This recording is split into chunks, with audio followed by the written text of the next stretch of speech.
Hello everyone, I'm Shambhavi from Progressive Science Education, and today I'm going to start another new and very interesting chapter of class 8, that is chapter number 12, friction.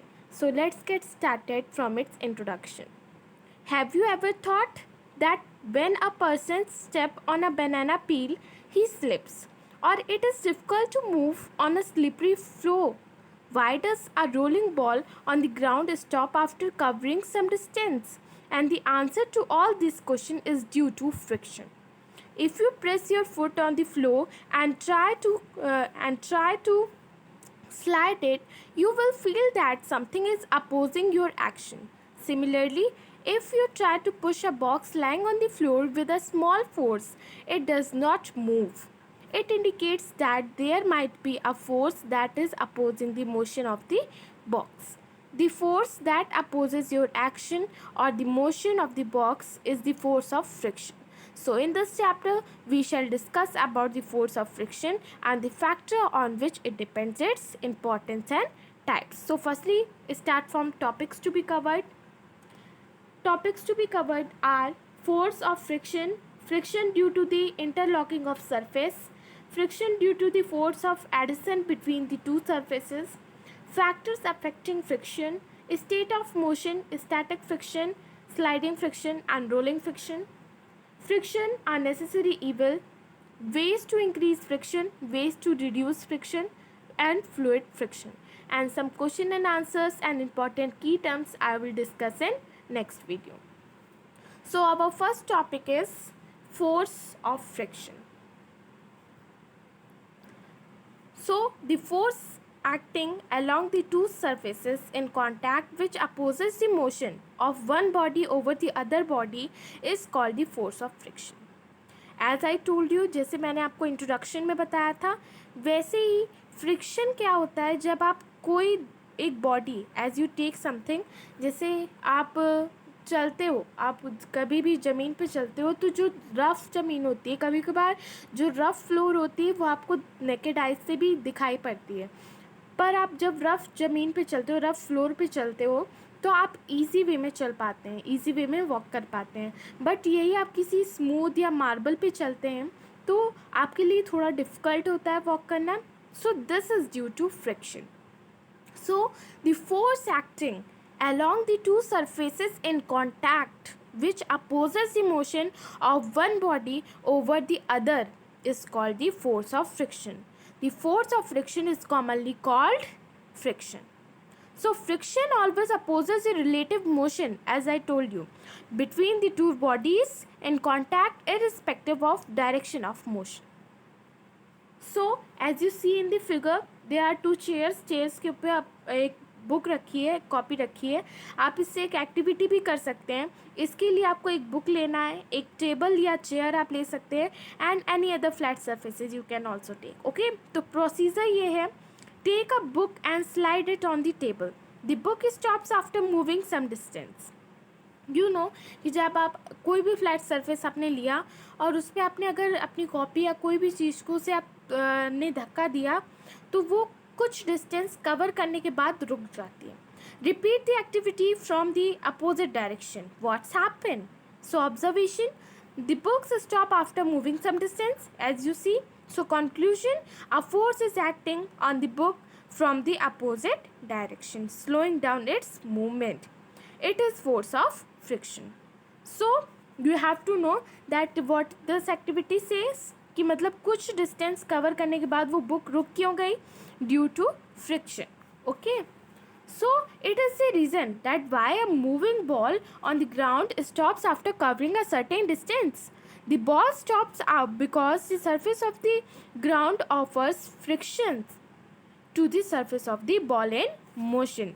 Since friction acts in the opposite direction of the movement of ball, so it stops after covering a certain distance, as you see in the activity and in your figures also. So similarly, when a person applies brakes to a moving bicycle and the surface of brakes offer friction to the surface of moving wheel and the bicycle stops because of friction. As you all know कि जब आप, जैसे कि मैंने आपको बताया कि आप कुछ भी चलाते रहते हो, आप साइकिल चलाते हो या फिर मोटरसाइकिल चलाते हो, तो आप देखते हो कि जब आप ब्रेक दबाते हैं तो वो रुक जाती है. सो क्यों रुकती है? क्योंकि मतलब जो व्हील्स लगे होते हैं उसके पास एक कुछ मतलब ऐसे अटैच रहता है उसमें, जो कि वो उसकी फ्रिक्शन मतलब उसकी मूविंग को रोक देता है, मूवमेंट को रोक देता है. आपने अपने बाईसाइकिल या मोटरसाइकिल में देखा होगा, जिससे वो बाइक रुक जाती है बिकॉज ऑफ फ्रिक्शन की हेल्प से.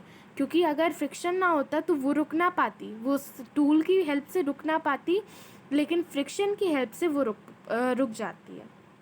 So the friction between any two surfaces is mainly caused either due to the interlocking of surfaces or due to the force of adhesion between the two surfaces. So move to the next topic, that is friction due to the interlocking of the surfaces. So no solid surfaces is perfectly smooth, as you all know. This means all solid surfaces are rough. The degree of roughness varies from surface to surface. Some are more rough while some others are less, as you all know. Even a surface which looks smooth to the naked eyes is actually rough. In the case of highly rough surface, the surface roughness can be seen or felt easily. However, the surface which appears to be smooth, the surface roughness can be seen only with the help of a microscope. A magnified view of surface roughness is shown on the side. As you all know कि जो कोई भी चीज़ होती है वो जैसी कि हमको स्मूथ दिखती है, जितने भी सॉलिड चीज़ें होती हैं वो कभी कभार हमें नेकेड आई से तो स्मूथ लगती हैं, लेकिन वो एक्चुअली स्मूथ नहीं होती हैं. सो इसी टॉपिक्स में हमारा ये मतलब इसी बारे में हमारा ये टॉपिक है, that is friction due to the interlocking of surfaces. So जो सरफेस एरिया होता है उसमें थोड़ा इंटरलॉकिंग होती है, इसीलिए जब दूसरा कोई सरफेस उसके ऊपर अटैच होता है तो लॉक कर देता है, जिससे आप कहीं भी फिसलते नहीं हो, गिरते नहीं हो, या कोई भी ऑब्जेक्ट आप कहीं रख देते हो तो वो अपने आप मूव नहीं कर पाता है. सो व्हेन अ बॉडी से अ वुडन ब्लॉक, आप कोई वुडन चीज़ ले लीजिए या anything that is solid, okay, so it is pulled over another. These hills and valleys interlock with each other and opposes the relative motion between the two bodies. So this gives rise to a frictional force. Thus friction is due to the roughness of two surfaces in contact. So rougher surface offer more force of the friction. So friction due to the force of adhesion between the two surfaces is our next topic. So I hope you understand the interlocking of substances. जैसे कि कोई भी surface area है वो दूसरे surface area को interlock कर दे, मतलब रफ एरिया को. जैसे कि आप कोई भी फ्लोर पे चलते हैं तो वो जब ज़्यादा रफ़ होती है तो आपको दिखाई पड़ती है, लेकिन जब वो रफ़ ज़्यादा नहीं होती है तो आपको लगती है कि that is fully smooth, but आपको ऐसा नेकेड आइज से लगता है, बट आप माइक्रोस्कोप से देखेंगे तो आपको उसका रफ पोर्शन दिख पाता है. जैसे कि आप आप कोई भी शूज़ पहनते हैं, सैंडल्स पहनते हैं, जो भी पहनते हैं, तो उसमें पीछे साइड एक मतलब कुछ खुरदुरा बना रहता है. वो क्यों बना रहता है? जिससे कि हम फिसले ना. Okay, so it is the friction.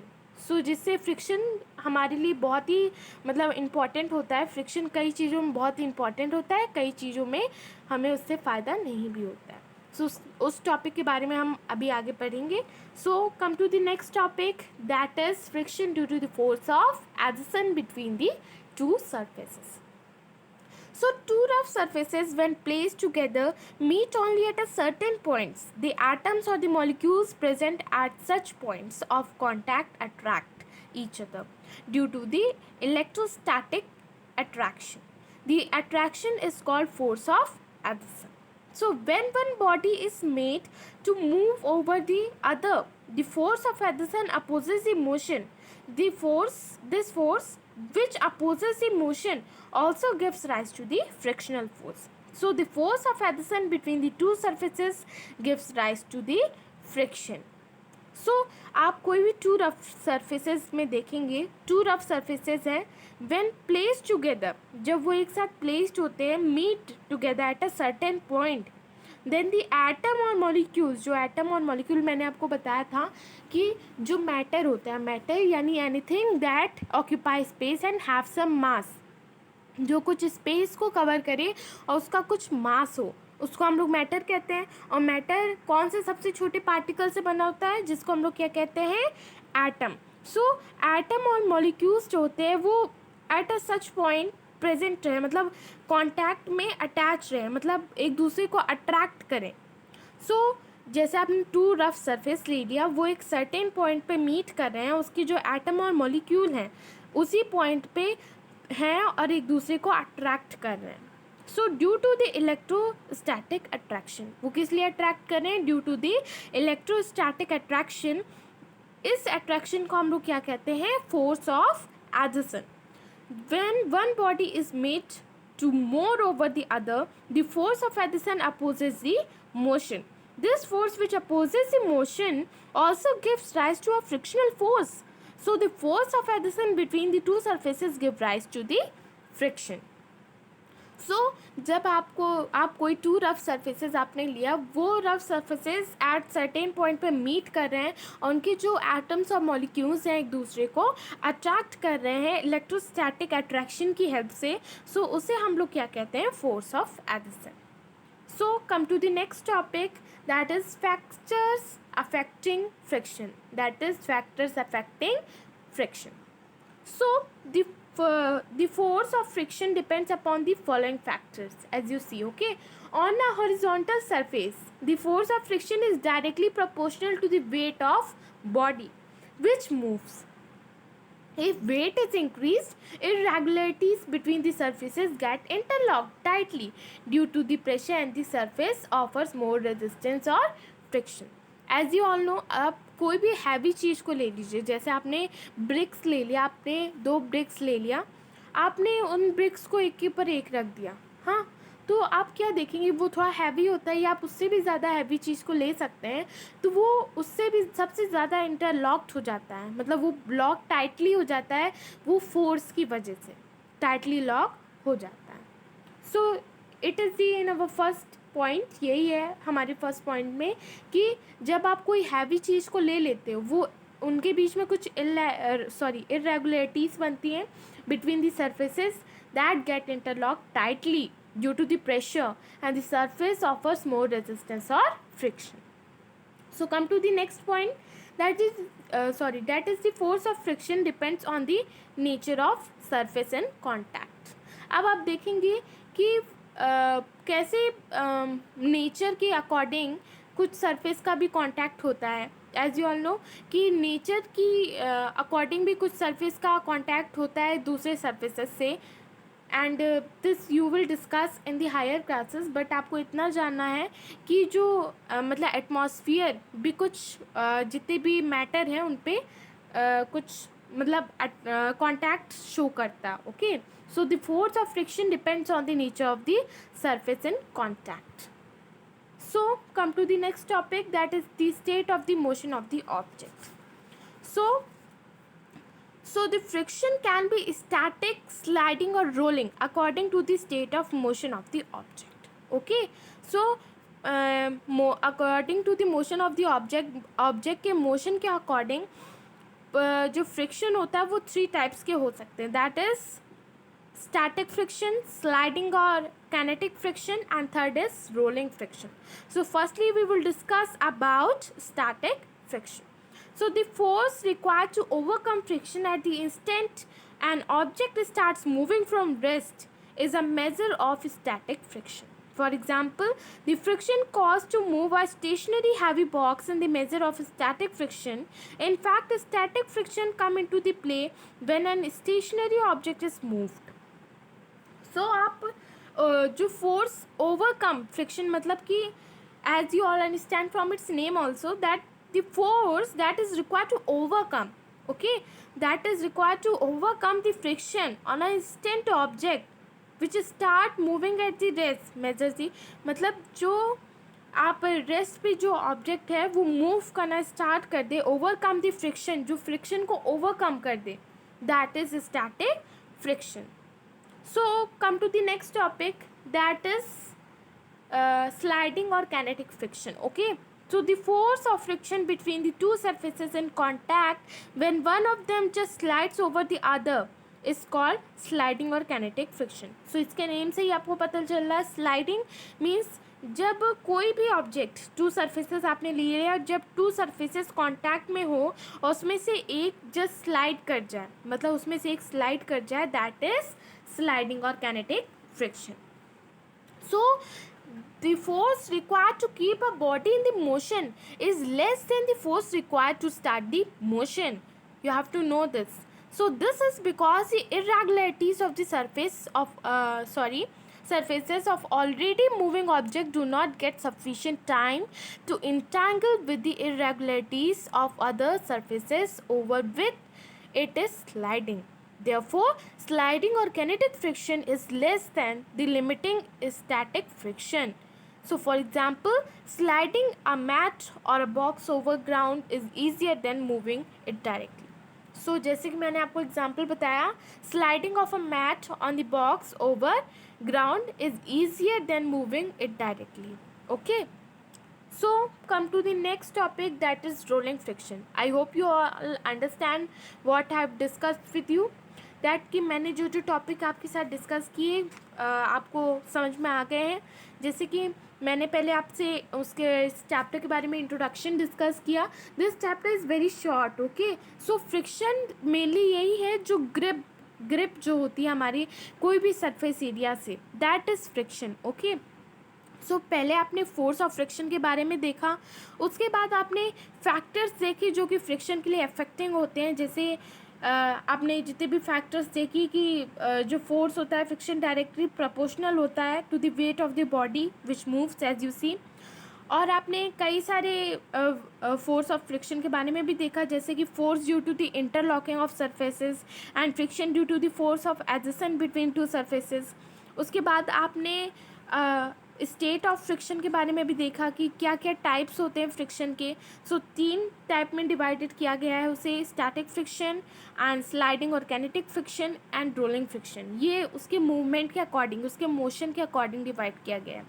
सो आपने 2 मोशन देख लिए, टू फ्रिक्शन देख लिया आपने, स्टैटिक फ्रिक्शन एंड स्लाइडिंग और kinetic friction. Now move to the rolling friction. अब आप रोलिंग फ्रिक्शन के बारे में देखेंगे. So the force of friction between the two surfaces in contact when one of them is rolling on the other is called rolling friction. So ये तो सबसे easy है कि रोलिंग फ्रिक्शन क्या होता है. जैसे आप अपनी टेबल पे 3 पेंसिल्स रख लीजिए, as you see in the figure. आपने 3 पेंसिल्स रख लिया, जितनी भी पेंसिल आप रखना चाहे रख सकते हैं. उसके ऊपर आपने अपनी कॉपी रखी, तो आप क्या देखोगे कि कॉपी को आप उसे रोल कर सकते हो उसके ऊपर. दैट इज़ दी, इसके आप नेम से भी समझ गए होंगे, rolling friction means that rolls on the other surfaces. मतलब आपने अगर 2 सरफेस कांटेक्ट में है, उसमें से एक मूव करे, एक रोल करे दूसरे सरफेस के ऊपर, that is rolling friction. Okay, so rolling friction is less than this sliding friction. Okay, so this can be you have to know about it, that rolling friction is less than the sliding friction. तो sliding friction जो होता है वो slide करता है, but rolling friction role करता है. तो आप उसे क्या कहेंगे, that rolling friction is less than the sliding friction. So friction is necessary evil, it is our next topic. अब आप देखेंगे कि फ्रिक्शन हमारे लिए कितना ज़रूरी होता है. सो फ्रिक्शन जो होता है वो हमारे लिए हार्मफुल भी होता है, बेनिफिशियल भी होता है, जिसके बारे में मैं आपको बताऊंगी. इसीलिए हम लोग इसे क्या कहते हैं, necessary evil. Okay, so friction has both harmful and beneficial effects and hence it is called necessary evil. So one can walk because ground offers friction. As you all know कि आप ग्राउंड पे या फिर किसी भी floor पे कैसे walk कर पाते हो, ड्यू टू द फ्रिक्शन. आप मूव कर रहे हो तो कैसे मूव कर पाते हो, फ्रिक्शन की हेल्प से. सो For example, as we know that a person slip over the banana peel.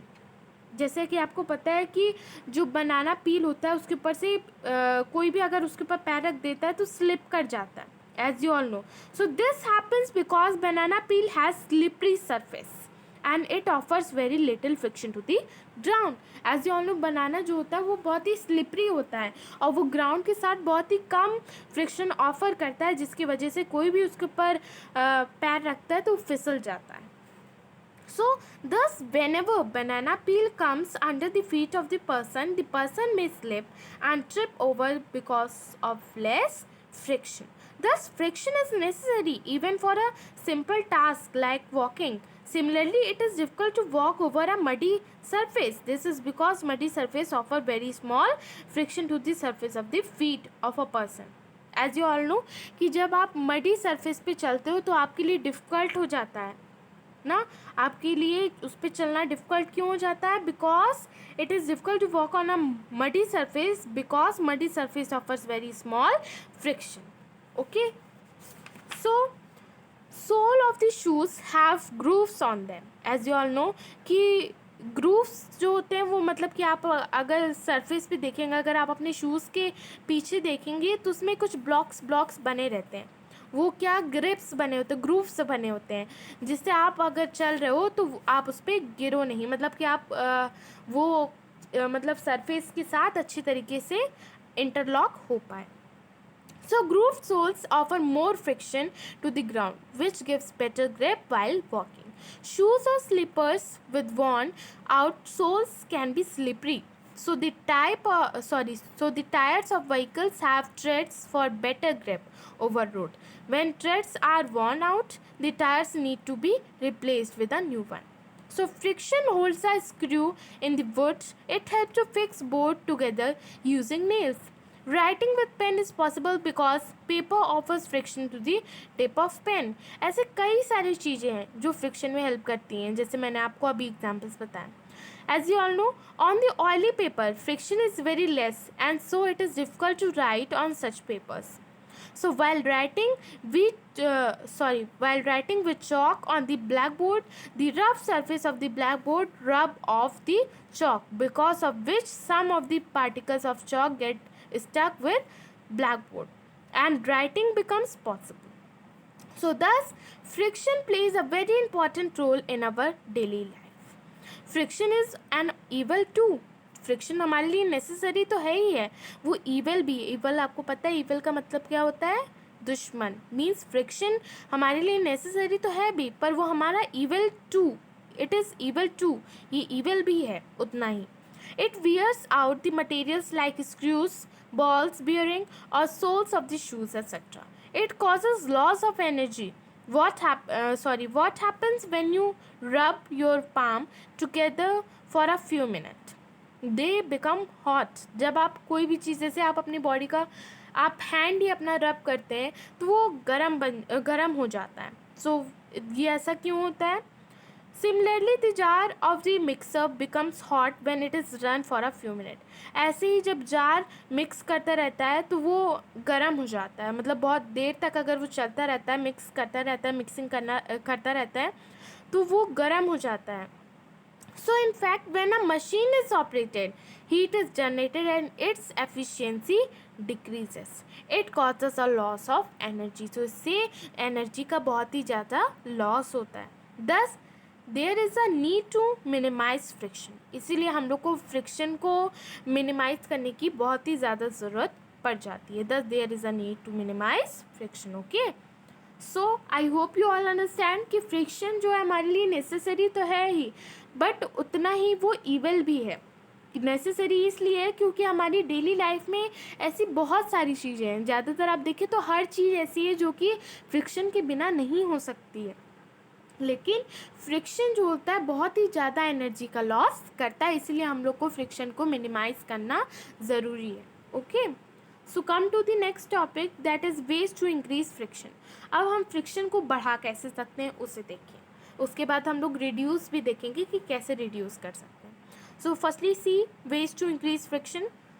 So since friction is necessary for us, therefore many of time friction is increased to accomplish a task. The brake pads lining in the automobiles and are made rough to increase the friction between lining and rims of the wheels. Second point, tires are treaded to the increase friction. Vehicles with tread on tires offers more friction, which gives better road grip. Third point, soles of shoes are treaded to increase friction. Fourth point, a gelatin thrower rub some powder on his palm to get better grip on the javelin. Similarly, kabaddi players rub their hands with soil for a better grip of their opponents. So come to the next topic, that is ways to reduce friction. So the friction between two surfaces can be reduced by the some methods. आप कुछ method से इसे reduce भी कर सकते हैं. देखिए, हमारे लिए इंक्रीज करना भी ज़रूरी है फ्रिक्शन को, क्योंकि हम डेली लाइफ में सबसे ज़्यादा फ्रिक्शन का ही यूज़ करते हैं. मतलब कि कोई भी काम हमें करना होता है उसके लिए फ्रिक्शन बहुत ही ज़रूरी होता है, पर उसके साथ साथ हमें फ्रिक्शन को भी रिड्यूस करना चाहिए. तो हम कैसे कर सकते हैं? By polishing the surface. अब हम सरफेस को पॉलिश करके उसे फ्रिक्शन को रिड्यूस कर सकते हैं. देखिए, जितना ज़्यादा रफ सरफेस होगा उतना ही ज़्यादा फ्रिक्शन होगा, पर जितना ही कम रफ सरफेस होगा उतना ही कम फ्रिक्शन होगा. सो बाय पॉलिशिंग द सरफेस हम लोग इसे कम कर सकते हैं. बाय अप्लाइंग ऑयल और ग्रीस ऑन द सरफेस, जब आप लुब्रिकेंट्स मिला देंगे, मतलब आप जैसे आप कोई भी चीज़ जैसे जो कोई भी मशीन रुक जाती है, वर्क करना कम कर देती है, क्योंकि उसमें कुछ आवाज़ भी आने लगती है. जैसे आपकी साइकिल की जो चेन होती है वो कभी कभार बहुत ही टाइट हो जाती है. सो फ्रिक्शन को कम करने के लिए हम उसमें लुब्रिकेंट्स डालते हैं, मतलब ऑयल और ग्रीस डालते हैं. So by this you can reduce friction, and by sprinkling a soft slippery fine powder on the surface, and by using balls bearing on roller bearing. Okay, so our next topic is fluid friction. अब आप लोग ने solids के बारे में तो देख लिया कि actually whole chapter is about solids. आपने सॉलिड्स के बारे में ज़्यादा देखा कि कैसे फ्रिक्शन को हमें रिड्यूस करना है, इंक्रीज़ करना, हमारे लिए फ्रिक्शन क्यों ज़रूरी है, क्यों नहीं ज़रूरी है, और भी कई टॉपिक्स के बारे में आप लोग ने देखा.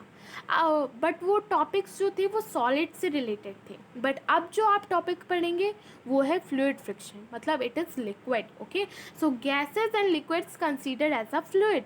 सो लिक्विड और गैसेस को आप फ्लूइड कह सकते हैं, मतलब उसे फ्लूइड में कंसीडर्ड किया जाता है. A fluid is a substance that can flow and take the shape of its container, as you all know. So similar to the solid, fluids also offer friction. So friction offered by fluids is called drag.